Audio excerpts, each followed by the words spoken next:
At sa ating mga bisita, teka muna, I think this is proper time. Taas ang kamay ng nakasubok na sa PGH Hospital. Ayan, ha? Amen. Pwede ba sabay-sabay? Magpasalamat naman tayo sa PGH. Okay, sabihin natin, PGH, thank you very much. Nandito ang kanilang direktor, Doc Ligaspi. Baka lang nakakaligtaan natin minsan, alam mo, sa buhay, pag nasasanay na tayong kung ano yung meron na dumarating at ito'y libre at nakakamit natin, minsan nakakalimutan na natin i-appreciate that there are people behind or may mga tao sa likod nito na nagpupursigi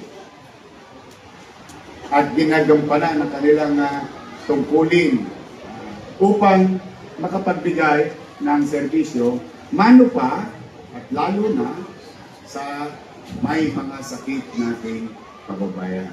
Yan ang ating partner, ang Philippine General Hospital. Okay?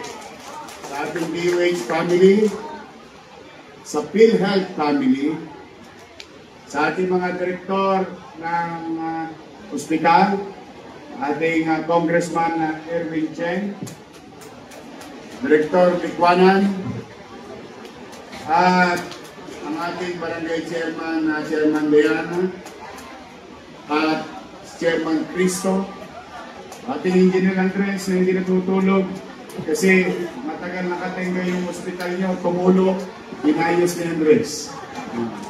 At Director Grace Padilla, mga chairman na nandito, Kagawad, Secretary, Treasurer ng Intraport, ating mga konsihal, ang ating Majority Floor Leader, Monyo Pangco, Che Borromeo, at konsihal sa Tondo. Ito, siya po ang chairman ng Committee on Health. Ang ating konsihal Irma Alfonso, konsihal JB Ison, konsihal Bobby Espiritu. Meron pa ba ako nakalimutan? Kompleto na kayo? Si Awi. May dayo kayo rito. Natambay lang sa kantong pig. Konsihal Awi siya. Mga tanod, sector leader, kapulisyahan, mga prop leader, mga nanay, tatay ko,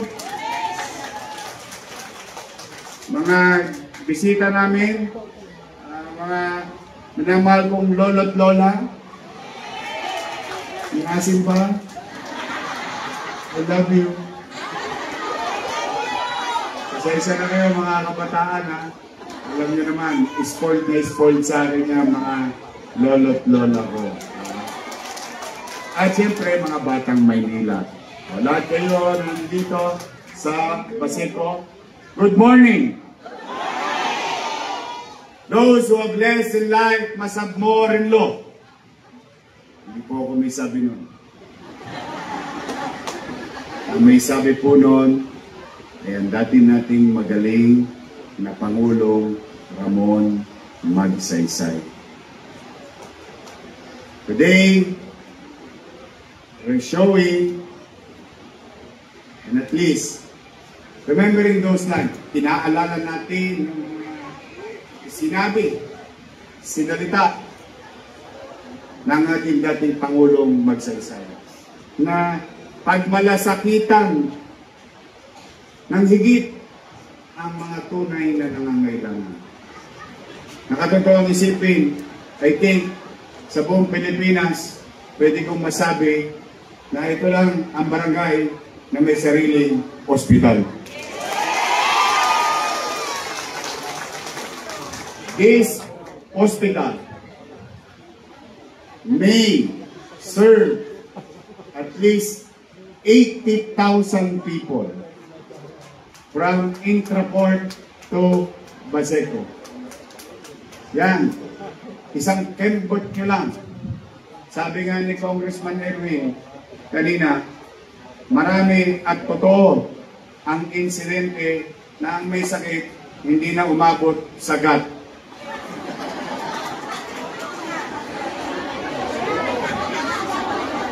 Hindi dahil sa hindi epektibo ang GAT, kundi nagka-traffic sa Dalpan.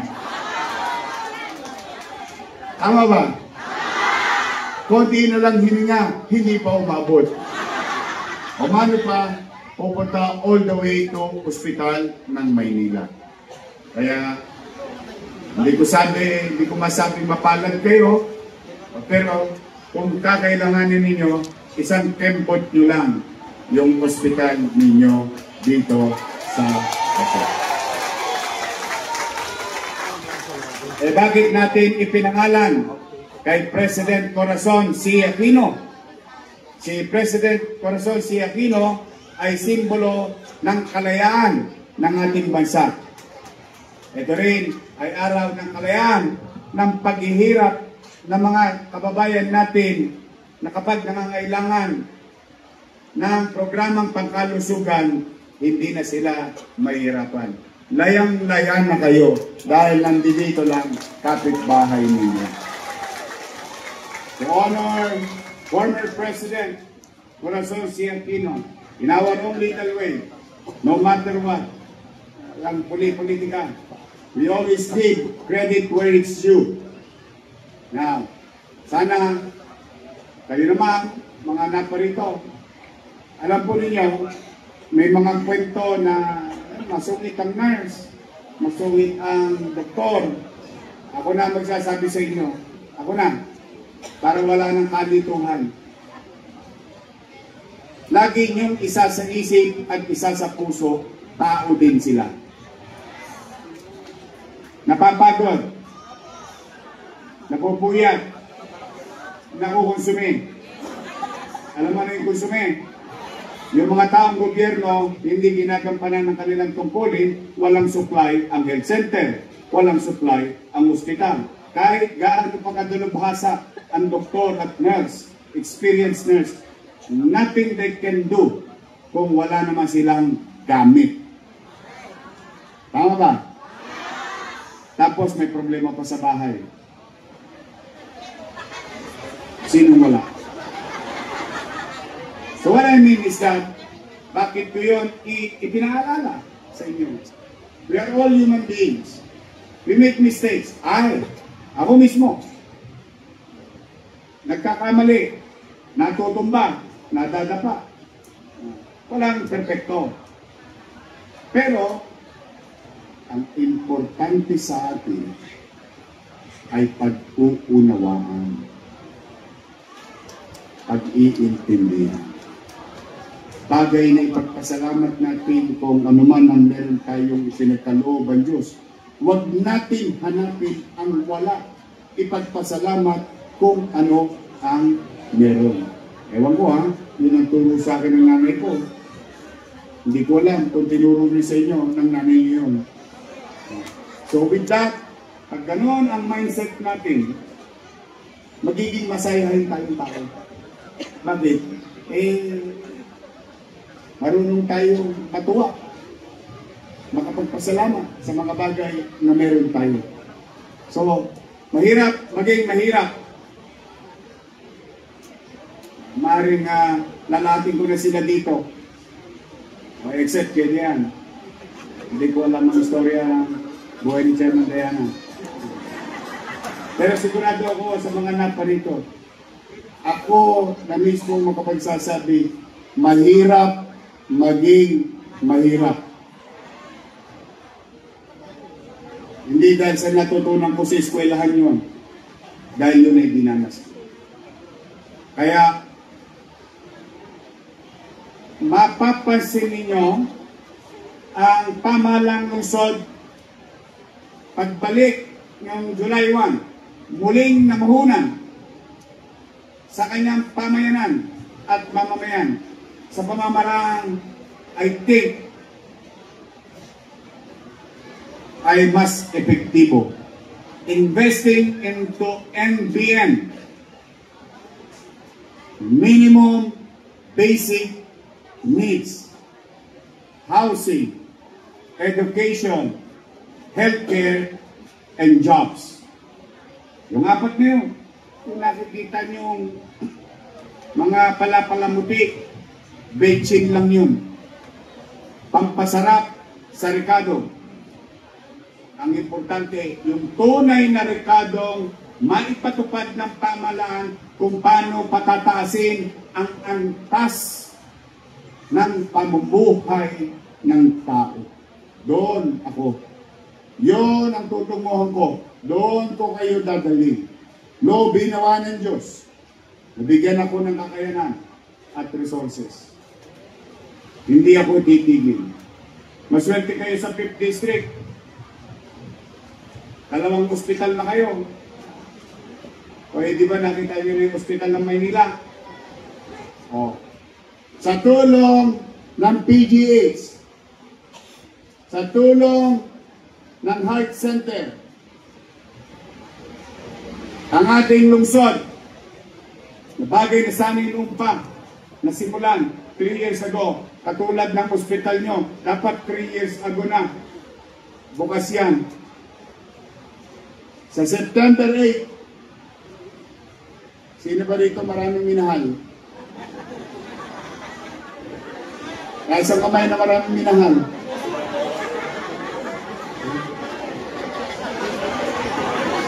Baka barado na puso nyo. Sa September 8, yung ating cat lab ay bubuksan na sa Padong Hospital ng Maynila. Yorme, ano po yung cat lab? Yan ba'y para sa pusa? Kasi gusto ko linawin, alam mo maraming marites. Ito naman si Yorme, pati pusa, binigyan pa ng laboratory. Ayun po, mag-umpisa tayo, dadaan-daanin natin, unti-unti natin. Yung gamit na yun ay hindi biro ang presyo. Pero isang bagay na hindi rin biro sa gastusin ng isang pasyente, mano pa ang mahirap at middle class. Lalong-lalo ng middle class. Kasi ang mahirap, wala talagang pantosgas yun. Laway lang yun. Ang problema sa middle class, may savings. Sa nervyos, tatakbo sa private at mauubos ang kanyang savings. But with PGH, what they're doing there, and Heart Center, what they're doing there, na nakakaligtaan lang minsan ng tao na pwede nilang takbuhan. O ngayon, tatlo na tayo. Ito, mag-umpisa tayo, angiogram. Sino na angiogram na? Ito, si Joseph. Joseph, tama. Johnson. Na-angiogram pa lang? No, magka? Magkano? Para lang maalaman ng tao. 80,000? Angiogram pa lang, ha? Mga 50, 80. 1.5. Kasama na angioplasty. Totoo po yun. Pero ito muna doon tayo sa medyo malapit sa katotohanan. Angiogram alone will cost you about 30, 50, 80,000. Depende sa pasilidad. At loobin naman ng Diyos, through the help of PGH and Heart Center and other specialists in this country, training our people, magkakaroon tayo ng angioplasty. Ang angioplasty ay halos umabot, bare minimum, 300,000, 300,000, 500,000, at baka umabot ka pa ng 1 million. Tanong, sino may 300,000 dito? Sino may 500,000? Siguro lalo naman yung 1 million. At kung sakali, itong malungkot na katotohanan, yung magulang ang may sakit, kahit meron siya 300,000, hindi niya gagastusin yun. Ipakakain na lang niya sa anak niya. Kaya lamang, siya naman ang malalagay sa alangan niya. Yan ang tunay na katayuan ng isang mahirap na pamilya. Kaya, maswerte kayo, maswerte mga taga Maynila. O, mababawasan na natin ang pila sa PGH. mababawasan natin ang pila sa health center dahil ang siyudad ng Maynila ay merong ganitong pasilidad. So, abangan niyo yan. Kaya ngayon, pwede na kayo magmahal na magmahal. Huwag lang yung kapitbahay nyo. Ha? Now, today, again, to our partners, DOH, PhilHealth, National Government Hospitals, to corporations, individuals, na walang sawang tumutulong sa atin, sa ating mga doktor, nurse. Napansin niyo ba, tahimik ang Paseco? Marami natakot dito nung i-duty ko dito eh. Hindi, huwag kayong matatakot. Tahimik ba Paseco? Tahimik. Parang alanganin kayo sumagot. Eh, ba't hindi tatahimik to? Naalala ninyo? Dati, PCP lang to. Diba nag-mayor ako, ginawa kong presinto? Di ba? Diyan. O tapos, may Pasek community na kayo, naka-townhouse kayo. O, meron kayo sariling eskwelahan. Palengke ninyo, pare-renovate ko na. Ayari ka na, Andres. Hindi, nakaplano na. I-retouch natin yung palengke. So, it's a full community. All we have to do is behave. Discipline. Di baling mahirap tayo. Huwag tayong maging dugyot. Pag sira ang damit, may punit, nagninisnis, tahihin nyo. Ayun ang ginawa ng nanay ko. Pag may kalat, hindi iyo, itabi mo. Bakit? Pag baha, pupunta rin sa iyo. Tama ba? Natatawa kayo sa kalokohan nyo, ha? Totoo naman, that's who we are. Pero, hindi naman kailangan manatili tayo sa ganun.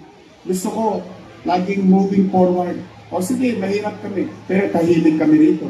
O sige, mahirap kami, pero may aliwala sa pamumuhay namin dito. O sige, mahirap kami, pero mahal namin at pinagmamalasakitan namin ang bawat isa. Kaya yan ang pairalin ninyo, lalo na yung mga naparito. Marami sa inyo dito, konti na lang ang birthday.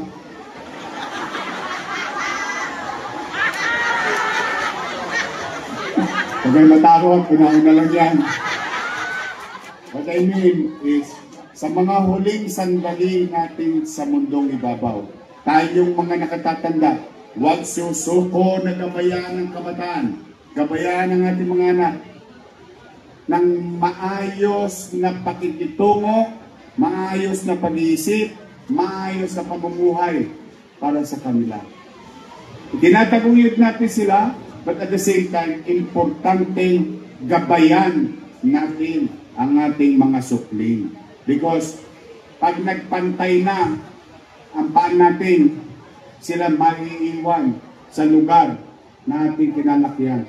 Anong uri ng pamayanan ang kanilang matatamasa? Kung ngayon, hindi tayo nagbuti.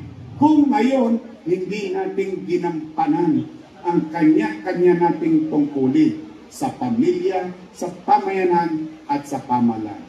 Now, yung hinihingi ko sa inyo, susuklian ko. Susuklian ko na patuloy ninyong maramdaman na may gobyerno sa lungsod ng Maynila. Tanong, kaya nyo bang gawin yung hinihingi ko? Wait. Sinacharot-charot ko lang ako. Maglilinis. Nagdidisiplina. Huwag makipagmarites. Sabulitan mo. O pag uminom, tulog. Huwag kang ahara-hara sa kalsada. Hindi. Basta ngayon, yung paalala ko yung maaaring binibiro-biro ko, pero sa totoo, half truth po yan.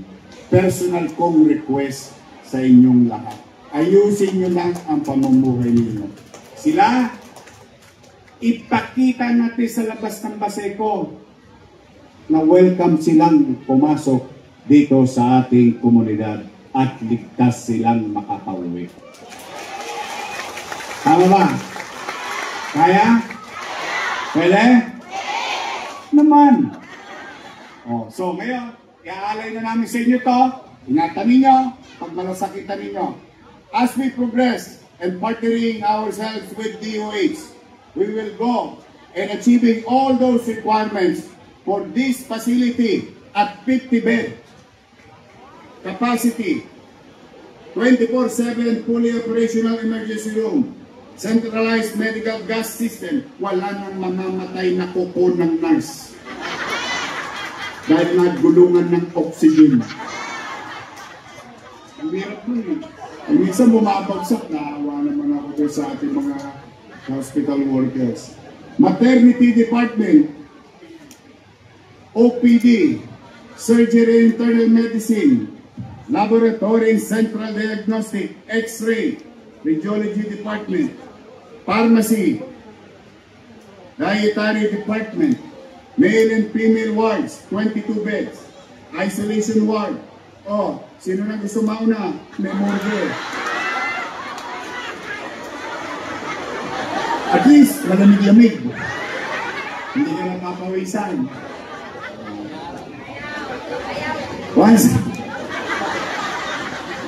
One service elevator for patient in bed.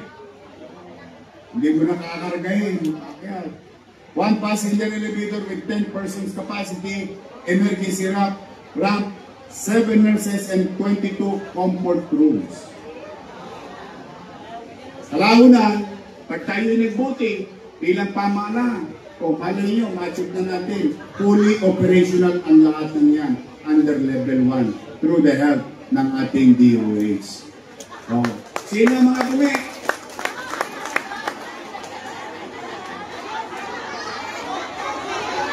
Mga bumi?